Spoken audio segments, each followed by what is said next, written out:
Coming up, I think we might have the secret to getting more done with less time, but we'll break down productivity from a different angle, and then employers no longer paying people big money for remote work. That's next.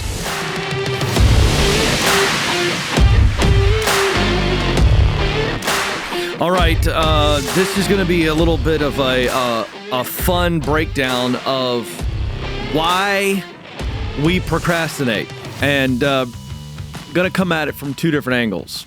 Our goal here is productivity because I'm here to help you win at work, and that's why we do what we do. So my name's Ken. Welcome aboard. So little known law.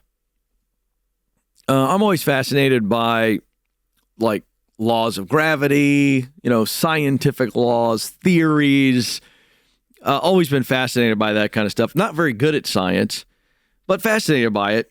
And the team brought this to my attention recently. And the law is Parkinson's law. And so let's just dive into this, shall we? And tell you what Parkinson's law is. I never heard of it.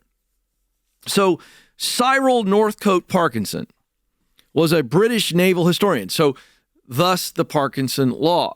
All right. And so this guy comes up with this.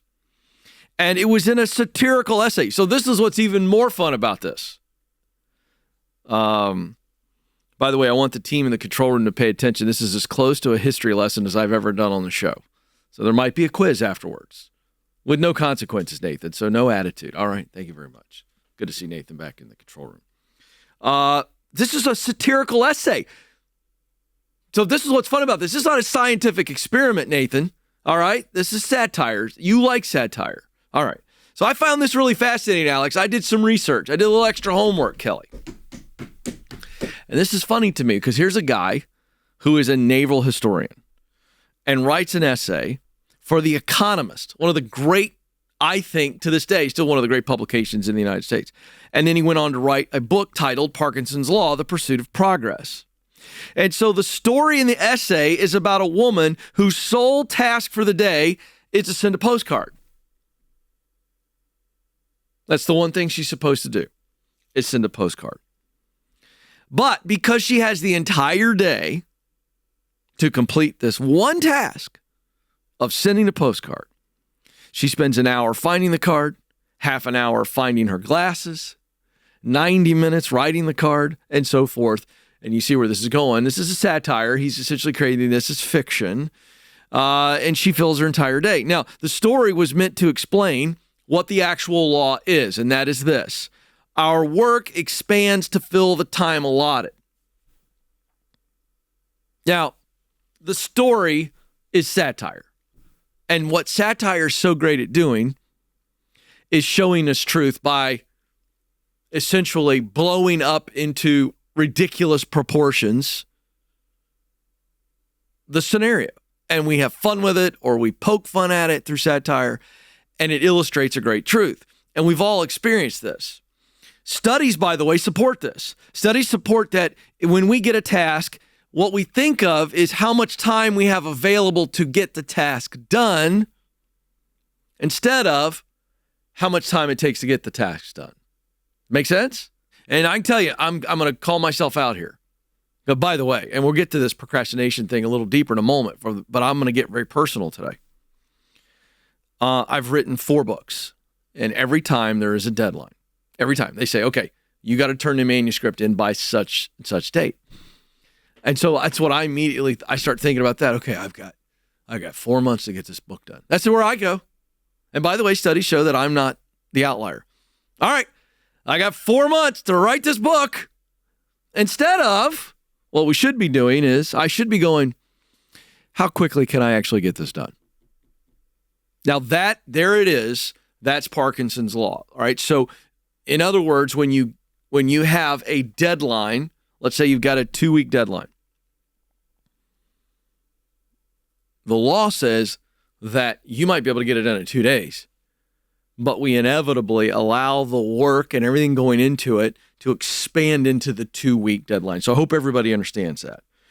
So now I want to come at this a couple different ways, because I went into all this research and productivity experts going, you can overcome Parkinson's law, like Parkinson's law is a bad thing. I'm going to be a little contrarian today because, well, it's my show. And I actually have some other data I want to throw out there. But first, let me tell you what your productivity hacks. And by the way, you productivity people. And I have a feeling I'm getting a little stink eye from Kelly already. Because on the team, Kelly is, she's a detail monster. Like, she eats details for breakfast. Is this true? Okay. She's very process-oriented. She's administrative.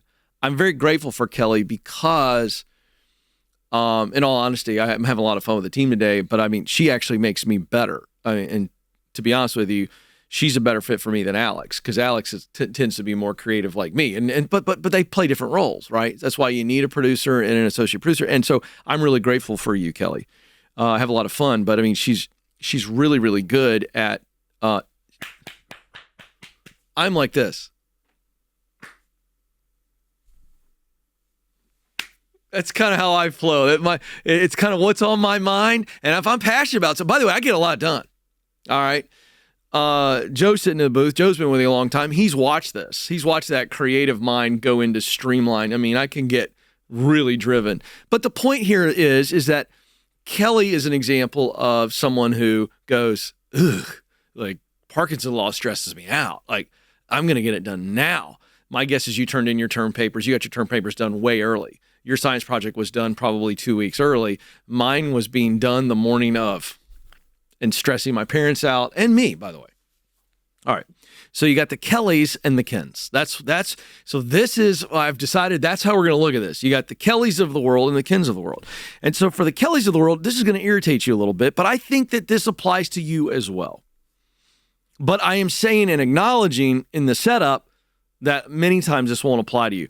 So a lot of you are the Kens, and to the Kens, this is for you. Now, the way to overcome Parkinson's law by the productivity experts and the Kellys of the world is to go, okay, stop thinking that way, that when you get a 2-week deadline, don't go, oh, okay, I got 2 weeks. No, the Kellys of the world want you to go, how long is this going to take you to do? All right, knock it off. Knock it off the list. Get it done. Okay. That works for the Kellys. That works. But the problem with the productivity Kellys of the world who try to tell the Kens of the world, you need to stop thinking this way, is, well, that's not how I'm actually wired. Because we actually have some data from the Air Force that I've cited on this show before.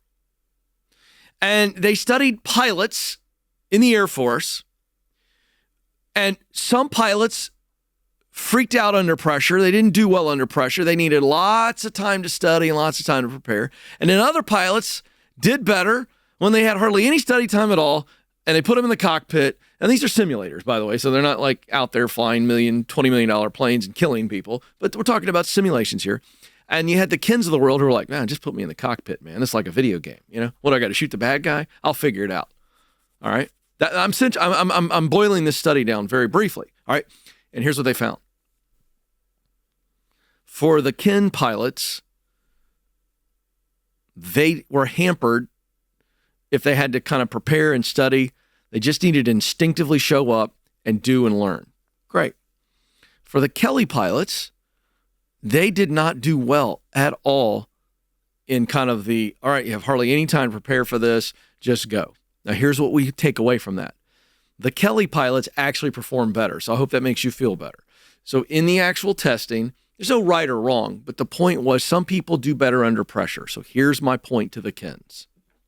If you're a Ken and your whole life was marked by doing your science project at the last minute, doing your term paper at the last minute, there's a kernel of a productivity hack in this, okay? You cannot be irresponsible and immature. This is not a permission slip to be irresponsible and immature, which I was many times in school. I apologize to my parents and to all my teachers who had to give me grace because I was a nitwit. However, here's what I've learned. There is responsibility. You got to take care of your passwords. You got to pay your bills. You got to do that kind of stuff. But on work that really, really matters to you, on this Parkinson's law, I think for the Kens of the world, the data shows you actually do better if you put it off. So be productive in other work.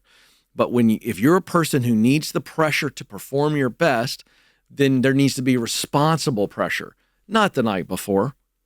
not the night before, but I can tell you all, I don't finish a major keynote talk until the week of. Not because I'm being irresponsible, but because I need that added pressure to have the juices flowing. So there is some chemical stuff here, and so I'm having fun with the Kens and the Kellys, but this Parkinson's law thing can be a real thing for you. And so you've got to say, okay, if I've got 2 weeks to get it done, then I shouldn't wait until the night before, but maybe 5 days before is okay, because you need that extra chemical juice to get it done. So very interesting stuff. Here's my point. Your productivity hacks and your productivity processes need to be built on who you are. Are you a Kelly or are you a Ken? That determines it. And at that point, and again, what am I driving at? The same thing I'm driving at all the time on this show. Self-awareness. Your productivity needs to be based on how you're wired, not how someone else is wired. This is the Ken Coleman Show.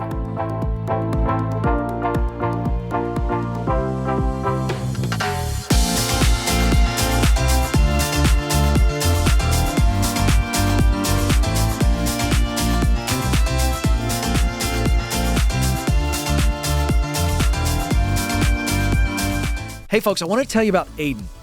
He started at Bethel Tech 2 weeks after graduating high school, and less than a year later, he's 19 and working as a full-stack software developer. He loved the idea of being able to work at his own pace, but what he really thought was cool was Bethel Tech's faith-based learning environment and being with classmates who had a similar worldview. Now, if this is you, or if you have a son or a daughter that's looking for the next step out of high school, and they may be tech-minded, at least interested, you need to talk to Bethel Tech. Listen to this. Fortune Magazine named them as a top 10 best UX UI bootcamp for 2024. And right now, they're offering you 10% off because you listen and watch the Ken Coleman Show. They also allow you to pay cash, and I know you'll like that. Go to betheltech.net/Ken Coleman for details. Terms and conditions apply.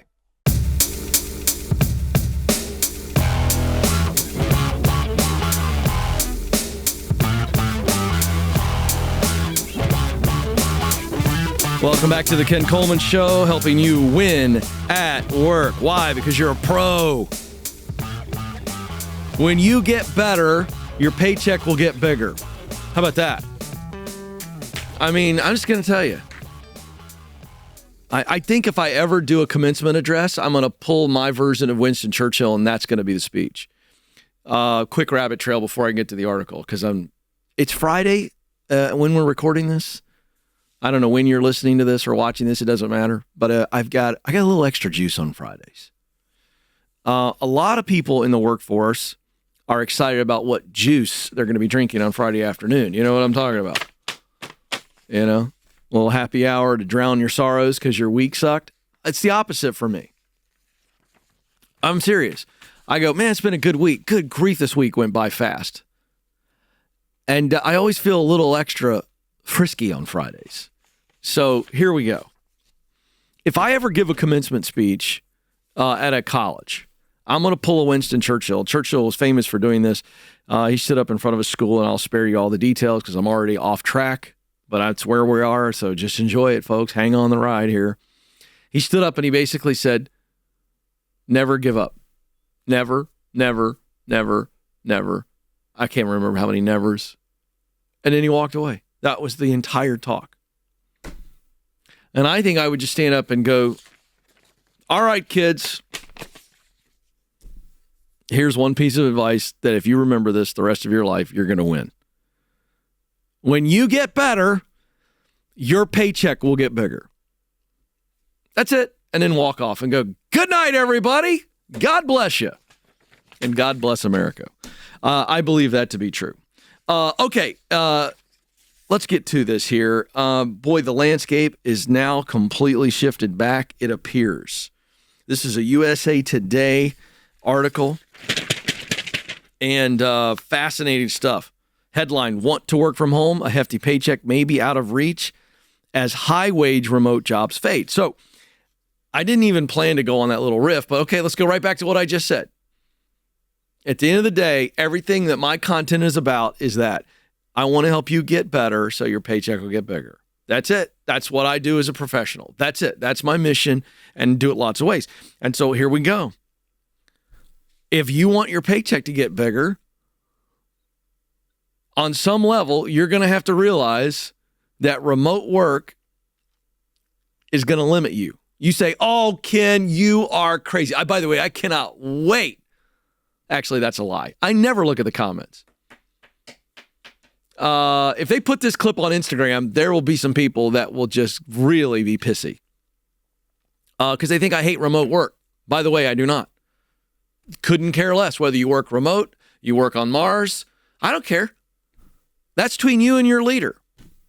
All right? So let's just be clear. I don't care where you work. I really don't. You could eat Rocky Road ice cream and work in your underwear all day long. If you're killing it and you're happy, woohoo! I'm your guy. All right. So, but I can tell you, some of you are going, oh, Ken, you know what you're talking about. I love when you folks say that, because I got news for you. I always know what I'm talking about. Always. Because of the data. We're going to get to that. Hang on. That's a tease for those of you that are being cynical about the fact that the ability to make a lot of money in a remote job is going away. Some of you are going, oh, you don't know what you're talking about. Okay, hang on, Sparky. We'll get there. Here we go. Ladders is a work website. I've written articles for them before. Here's what they found. They looked at over 500,000 jobs posted in the last year. And they found that remote and hybrid jobs paying at least $250,000 a year plummeted by 95% and 60%. In other words, remote jobs paying at least $250,000 a year evaporated essentially by 95%. And then hybrid jobs, sometime at home, sometime in the office, paying $250,000 a year, plummeted by 60%. Only 4% of these $250,000 jobs are fully remote. Why? Very simple. Leaders and managers prefer to be able to see the people they're leading. Makes total sense to me. I always bring things back to coaching, because I think leadership is coaching. So I bring everything back to athletics and sports. You don't have to like sports to understand this, but how many of you think it would make sense for a college coach, a professional coach, any sport, to be okay with a hybrid situation? I'll tell you what, you all practice these drills on your own this week, and we'll see you Saturday morning for the game. Come on. Everybody's already laughing. How stupid would that be? All right, here's what we're going to do, guys. Do all the weightlifting on your own. Home gym, we cut a couple deals with Bodyplex, and I'm making that up. I don't know if that's a gym. Golds. Guys, hey, here's what. Can you imagine Nick Saban? Hey, guys, here's the deal. Do weight training on your own. All right? Weight training on your own. And we'll do a couple walkthroughs this week. And we'll see you for the Auburn game. Be great. How stupid is that? Well, some of you think I'm being absurd. I think that's a very similar parallel. Nick Saban wants to see your butt in the weight room doing the squats. You know? So, anyway, here we go. Here's the reasons why companies are demanding workers return.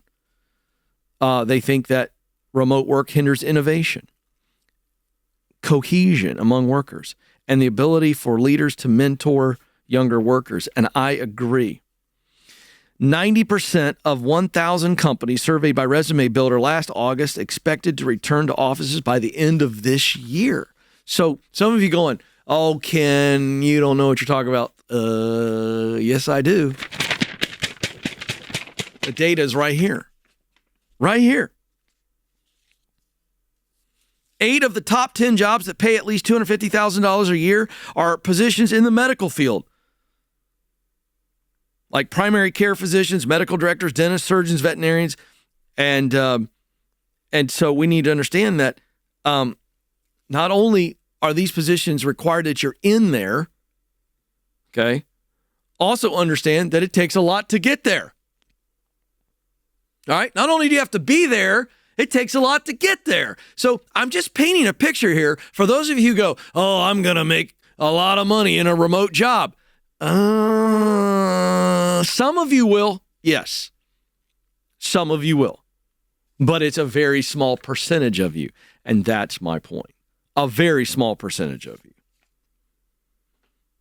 The remaining two non-medical related careers where you can make $250,000 a year are a software engineer and a CFO.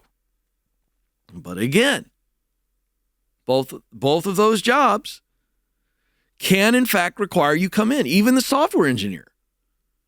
More and more companies just say, we want you in, at least some of the time. But I can tell you right now, the CFO, you got to be there. And it takes a lot to get there. So here's my point. I'm not anti-remote work. Having a little bit of fun with this today, but I am pointing out here that the data says we have gone from a complete, everybody was at home during the pandemic, and a lot of people thought this is great. Work for me has changed for the rest of my life. But I'm telling you, I gave you the facts today. The amount of jobs listed that are fully remote and hybrid have shrunk tremendously. The pendulum has swung back. The American work culture says, we want you in the office. And so my theme here is, I want you to make as much money as possible. And what I'm telling you is, if you are holding out on the really great income that is attached to fully remote work, you are essentially now beginning to enter into the job lottery situation. It is shrinking by the day. If it changes, I'll let you know. But until then, might be time to put the sweatpants up and start revisiting your dry cleaner. This is the Ken Coleman Show.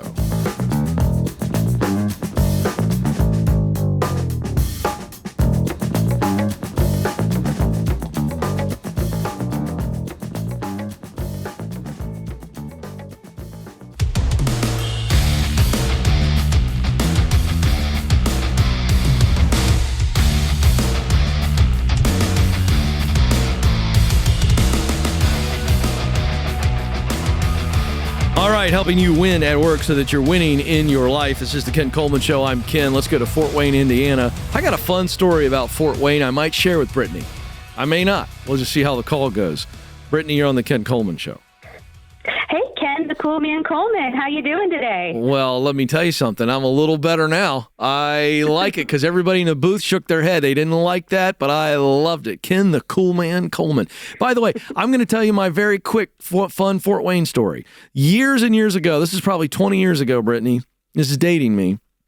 But I was traveling with a good friend of mine who was a best-selling author. I was managing him at the time. And we were in Fort Wayne. He did a conference there. And it was really late at night, and he was starving.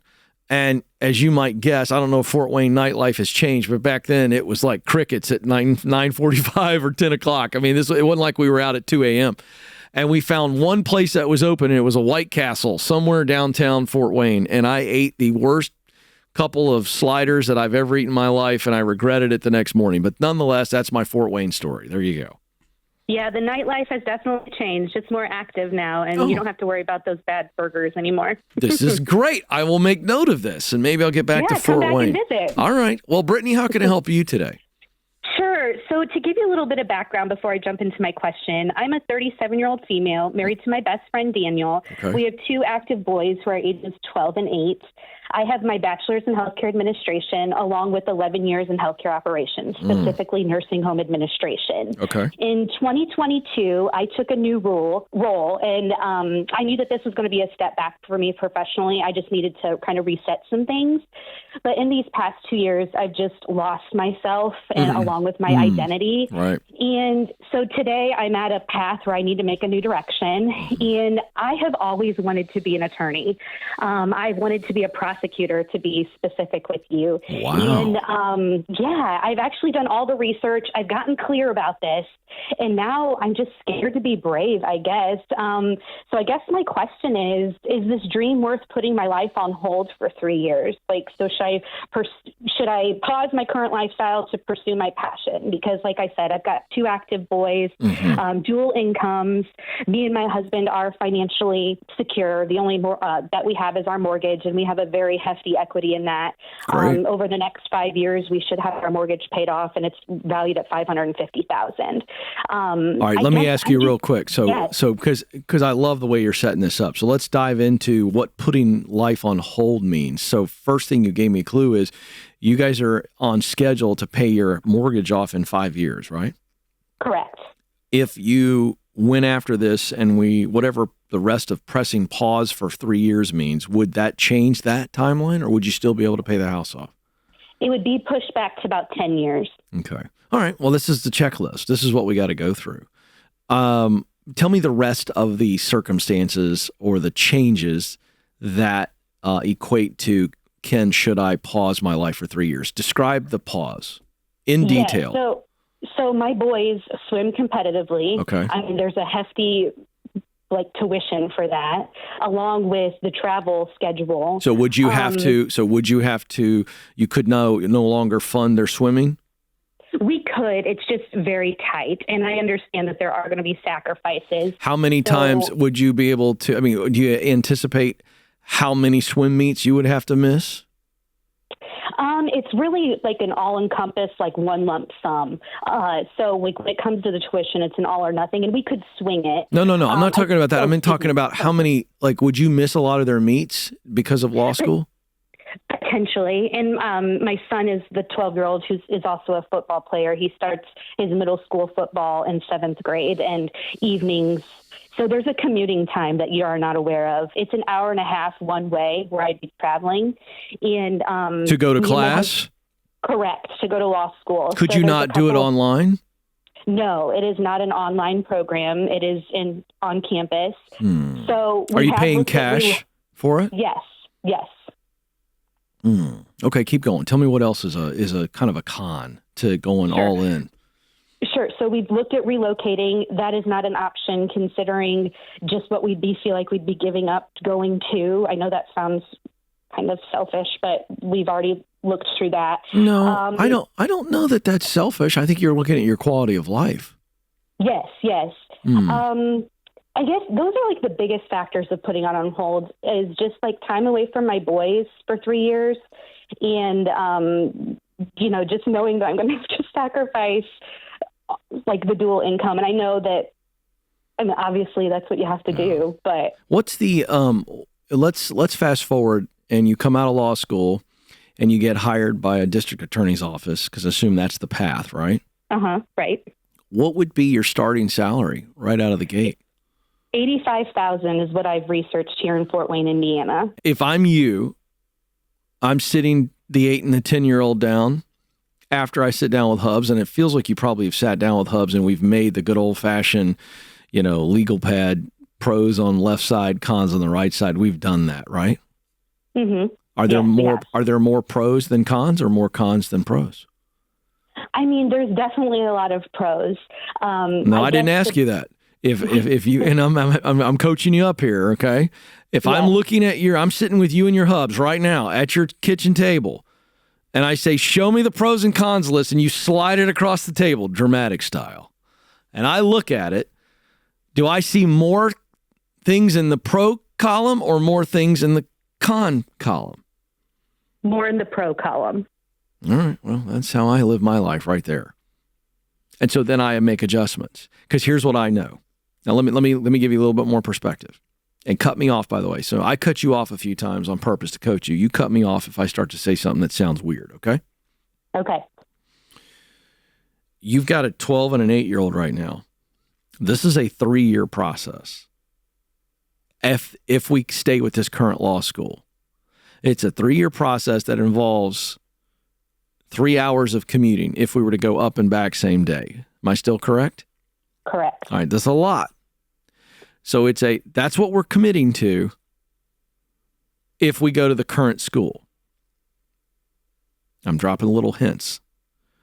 If an online's not an option and that's our best option, that's what we're dealing with. And so that doesn't change. I'm assuming that you've said that this one option you've presented me is the best option. So if that's it, I don't know when this becomes convenient except for when the boys are out of the house. So that is, let's call it 7 years for the oldest And 10, it's 8 to 10 years is what we're looking at. Yeah. Can your soul handle waiting 8 to 10 years to do this? Well, it's funny you bring that up because that is something I have thought about. I am being actively recruited as well within the healthcare market. I have thought about maybe just putting it to the grind and getting our house paid off as soon as possible. And, just being completely debt free, so I don't have to worry about any of that. And then also, if we would wait till the kids were out of school, I guess the age becomes a factor because then I feel like, wow, did I just let that time pass by? And now I'm 10 years older at 47, and has my life passed me by at 47? No, well, first of all, that's not true because if you wait 10 years, let's just do 10 for the youngest. You're 47. Right. You're young. Okay. I would do some research and just see, is age an issue when they hire prosecuting attorneys straight out of school? I'd do some research on that. I think that's probably worth kicking the tires on. Say, would the fact that I would be 47, fresh out of law school, wanting to become a prosecuting attorney, would that be some sort of hindrance? I don't think it would be, but I'm the first to say I don't know. So maybe get some opinions on that. Okay. But I also want to address this issue. You're not missing out on life. You would have been choosing to be present as a mom, a working mom, but still be able to be present. And you would have paid the house off. You guys would be investing crazy amounts of money. Think about that. Yeah. I think it could go either way here. I think because the pros outweigh the cons, I think the boys would be okay if you missed some swim meets, but I would really dive into the schedule before I made this decision and to the best of my ability and see what am I going to be missing. And the $1 million question is, I think there's $2 million questions. $1 million question one is, can my heart hang in there for 3 years with that brutal schedule? And that means missing out on some stuff. And if your heart can handle it, go. I think the boys will be impressed by their mom, and it's not like you're checked out of their life. The second $1 million question is, can I wait 10 years in order to have it all? I just can't have it all at once. And I can't answer that for you, but I do think that's what you've got to decide. All right. Well, that's definitely great advice. That's why I called you. So, and one other thing I forgot to tell you, after talking to the hubs, I'd sit down with the boys, and they may not be able to understand it all, and don't get too heavy, right? Because an 8-year-old can't grasp this thing completely, but I would talk about the schedule some and just say, hey, mom's thinking about this. I've always wanted to be a lawyer and put bad guys in jail. I think this is amazing if parents would sit there and tell their precious innocent kids this kind of stuff, because they're going to see mom's going after something and she's weighing in with me. And I think it'd be fun to sit down with the boys and talk to them about it. They're very aware of this conversation. Oh, good. They've even been to the law school area. What's their take? Homes with us. I mean, they're totally bought in. They would totally be fine with moving. Oh, well, this is a no-brainer. Yeah. If the boys are fine and the pros outweigh the cons and your husband's on board and this is the thing you've always wanted to do, this is no-brainer. This is a no-brainer. So this is just me needing to be brave. Yeah. And let me tell you how you become brave. You retreat back to clarity. Have you ever heard me on the show talk about clarity breeding confidence and confidence breeding courage?